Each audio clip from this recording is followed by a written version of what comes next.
ये बच्चा एक बैठा हुआ है मेरे पास, जैन भाई, फैमिली मेम्बर ही है माशाल्लाह।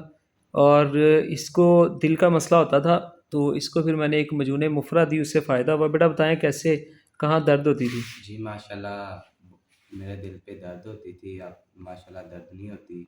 मैंने आध पाव वाली डब्बी खाई है पूरी मजून की, मजून मुफरा।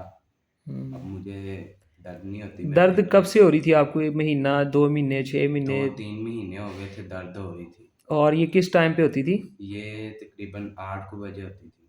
8 बजे ही होती थी दर्द? जी शाम टाइम में ना? जी जी, शाम टाइम। शाम टाइम में 8 बजे दर्द होती थी और दिल वाली जगह पे होती थी। जी और फिर उसके बाद मजून मुफरा आपने 125 ग्राम अभी छोटी डब्बी खाई है। जी जी तो जैसे ही खाना शुरू किया है, पहले दिन से ही उस दर्द में ख़त्म होना शुरू होगी? दर्द दोबारा तो नहीं जी हुई? जी माशाल्लाह, दो दूसरे तीसरे दिन फुल फुल मतलब कोई फ़र्क पड़ गया फ़र्क। था, जी बिल्कुल ठीक हो गया। चलो अल्हम्दुलिल्लाह, अल्लाह आपको भी सेहत दे, सबको दे, देखने सुनने आमीन। वालों को जो भी मजून मुफरा खाए, दिल को ये मजून मुफरा